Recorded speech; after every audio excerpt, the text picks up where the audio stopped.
Então, gente, na aula passada nós estávamos estudando alguns efeitos da poluição do ar, né?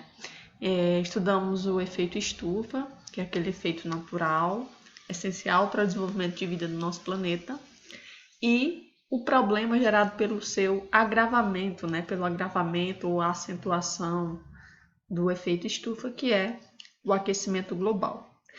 Hoje nós vamos estudar outros 3 problemas gerados pela poluição do ar, que são os buracos na camada de ozônio ou a destruição da camada de ozônio, as chuvas ácidas e o processo de inversão térmica, certo? Nós vamos começar aqui pela leitura do livro de vocês, tá? Lá na página 285, tá bom? Nós temos aqui destruição da camada de ozônio. Então, nós temos aqui: como vimos, a camada de ozônio, localizada na estratosfera, age como um filtro para os raios ultravioletas do Sol. Em 1977, cientistas descobriram que, sobre a Antártida, há uma região em que a concentração de ozônio está bem abaixo do normal, fenômeno denominado buraco na camada de ozônio. Em condições normais, há um equilíbrio entre a quantidade de ozônio e de oxigênio na estratosfera. Porém, nas últimas décadas, o buraco na camada de ozônio aumentou. Além disso, em diversas áreas, a concentração de ozônio sofreu uma redução drástica em decorrência da intensificação da emissão de gases poluentes na atmosfera, resultantes das atividades humanas, embora alguns cientistas se contraponham a essa teoria. Os principais gases que destroem a camada de ozônio são os clorofluorocarbonos, chamados CFCs, que eram usados em aerosóis, aparelhos de refrigeração, como ar-condicionado e geladeiras, e em materiais plásticos. Um dos componentes químicos dos CFCs é o cloro, que destrói o ozônio na estratosfera. A utilização de CFCs diminuiu nas últimas décadas, mas os danos por eles causados persistem, continuam, pois esses produtos químicos podem permanecer na atmosfera durante muitos anos. Em 1987, foi assinado o Protocolo de Montreal, tratado internacional por meio do qual os países, industrializados ou não, comprometeram-se a reduzir o uso de substâncias como os CFCs, capazes de destruir a camada de ozônio. Em virtude das iniciativas para reduzir a emissão de gases do efeito estufa, que causa o aquecimento global, alguns estudos mostram que a camada de ozônio está se regenerando gradativamente. Aí nós temos aqui um box, né, para que serve. A redução da camada de ozônio permite que uma maior quantidade de raios ultravioletas do Sol penetre na atmosfera e incida sobre a superfície do nosso planeta. Por isso, precisamos tomar muito cuidado quando nos expomos ao Sol. Sabe-se que a exposição prolongada a esses raios pode trazer problemas à saúde e provocar câncer de pele, cuja ocorrência vem aumentando nos últimos anos. Aconselha-se que sejam evitadas exposições aos raios solares nas horas em que há maior intensidade de radiação ultravioleta, que é entre as 10 da manhã e as 16 horas, né, às 4 horas da tarde, ou o equivalente natural a elas em horários de verão. Mesmo assim, recomenda-se a utilização de filtros solares em qualquer horário do dia. O uso de bonés e óculos de sol também protege contra os raios solares. Pois bem, gente, então, quando nós estudamos o ciclo do oxigênio, nós vimos brevemente a camada de ozônio, né? Conhecemos brevemente a camada de ozônio. Então, essa camada de ozônio nada mais é do que uma camada composta por esse gás, que é o ozônio, né? Que a molécula é o O3, né? Composto aí por 3 átomos de oxigênio. Então, ela está localizada, como diz aqui nosso livro, na estratosfera, certo? Na estratosfera, há um equilíbrio natural de formação e quebra desse gás, do ozônio, né, pelos raios ultravioletas do Sol. Isso porque essas moléculas vão absorver essa radiação ultravioleta do Sol e impedir que parte dela chegue à superfície do nosso planeta, já que essa radiação ultravioleta, especialmente a do tipo B, né, nós temos o raio UVA e o raio UVB. Né? O UVB é o mais danoso, porque ele é o mais energético, certo? Então, essa camada de ozônio, né, essas moléculas, eles vão impedir que essas radiações do tipo B cheguem à nossa superfície, causando danos aos seres vivos, né? tanto às plantas, quanto aos animais, quanto à nossa saúde. Então vamos dar uma olhadinha aqui na nossa aula, tá?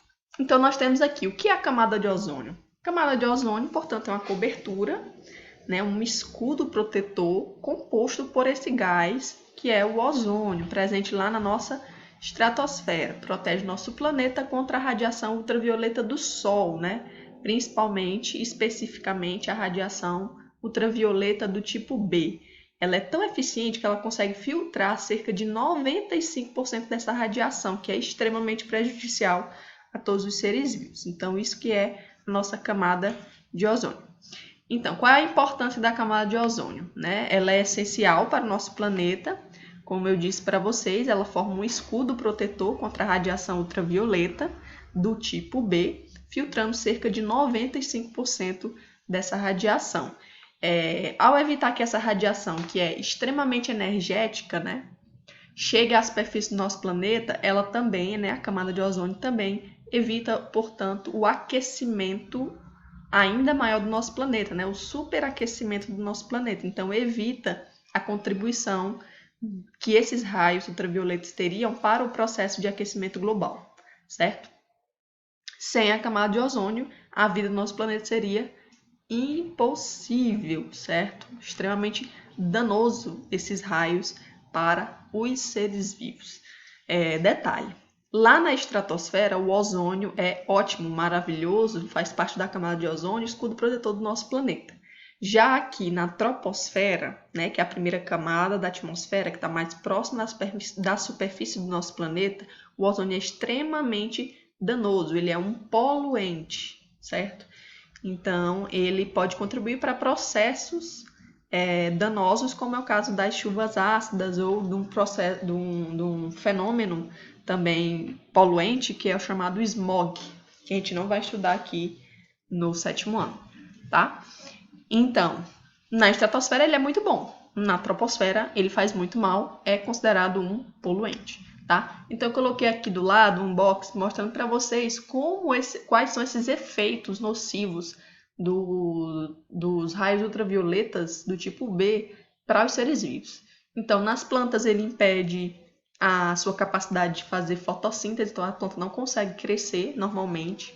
Além disso, o chamado fitoplâncton, né, que são os produtores das cadeias alimentares aquáticas, eles são extremamente sensíveis a essa radiação e eles são destruídos por essa radiação, né? Então pode destruir esse fitoplâncton, causando um desequilíbrio das cadeias alimentares aquáticas, né? Um desequilíbrio dos ecossistemas, portanto, aquáticos. Nos seres humanos, né, em nós, esses raios estão associados a problemas de visão que podem chegar a causar cegueira. Além disso, a maior incidência de câncer de pele, também há uma diminuição, vamos dizer assim, da eficiência do nosso sistema imunológico, que é o sistema do nosso corpo responsável por nos proteger contra doenças. Então percebam aí como realmente essa radiação é extremamente danosa para todos os seres vivos, certo? Então tá aí a sua importância, né, da camada de ozônio. Então, mas o que seria esse buraco da camada de ozônio? Na verdade, o buraco, né, que é o buraco da camada de ozônio, que é apenas um, ele é localizado como mencionado no livro de vocês lá na Antártida, né? Existe uma série de fatores que faz com que esse buraco da camada de ozônio se concentre nessa região, né, no polo do nosso planeta. Que não vem aqui o caso eu explicar por que é no Polo Sul, né? Mas, na verdade, o que a gente chama de buraco da camada de ozônio, que é isso que existe na Antártida, a gente convencionalmente diz que ocorre em outras partes do planeta, mas não é que exatamente se formam buracos, mas sim, na camada de ozônio ocorre uma diminuição da concentração desse gás que torna essa barreira menos eficiente para filtrar esses raios ultravioletas, certo? Então, a gente diz que forma-se, né, esse buraco da camada de ozônio quando essa concentração do gás ozônio cai abaixo de 50%, né? Está menos da metade a gente diz que está ocorrendo um buraco da camada de ozônio, certo? Então, portanto, são regiões da nossa estratosfera onde a concentração de gás ozônio é menor do que 50%, né? Os buracos da camada de ozônio são causados por atividades humanas, né? Devido a principalmente poluentes do nosso ar. Os principais poluentes, como mencionado no livro de vocês, são os clorofluorocarbonos, que é um conjunto de gases que tem na sua composição cloro, fluor e carbono, certo? Eles são produzidos por diferentes atividades humanas, principalmente na produção de plástico, em aerosóis e em gases de refrigeração, nos ar-condicionados e nas geladeiras, nos refrigeradores, certo? Eles eram muito utilizados anteriormente pela indústria, depois do protocolo, né, do protocolo de Montreal, os países diminuíram drasticamente a produção desses CFCs para justamente evitar a formação desses buracos na camada de ozônio, beleza? Esses gases, esses clorofluorocarbonos, CFCs, são tão prejudiciais à camada de ozônio que uma única molécula de CFC é capaz de destruir 1000 moléculas de ozônio. Então percebam como realmente eles são danosos à nossa camada de ozônio, certo? Além dos CFCs, existem outros gases poluentes que podem atingir a camada de ozônio, como são o caso dos óxidos nítricos e nitrosos e do gás carbônico, certo? Todos oriundos de atividades humanas. Então tá aqui, ó, quais são as substâncias que prejudicam a camada de ozônio. Tá aí o óxido nítrico, principalmente produzido a partir da queima de combustíveis fósseis em automóveis. O óxido nitroso também produzido por veículos e indústrias químicas. O gás carbônico, que é produto de combustão, então lá na indústria, na queima de combustíveis fósseis. E os clorofluorocarbonos, que eu já falei para vocês aonde são encontrados, certo? Então, quais são as consequências da destruição da camada de ozônio, né? Dessa quantidade, dessa concentração de gás ozônio cair abaixo de 50%. Então, eles vão atingir todos os seres vivos, como eu disse para vocês, vão prejudicar o crescimento das plantas, vão prejudicar o fitoplâncton, que é a base das cadeias alimentares aquáticas, vai aumentar o aquecimento global, causar desequilíbrio de ecossistemas, causar danos à saúde dos seres humanos, certo? Podendo causar cegueira, câncer de pele, enfraquecimento do sistema imunológico e etc. Beleza? Nossa próxima videoaula será sobre o nosso próximo tema.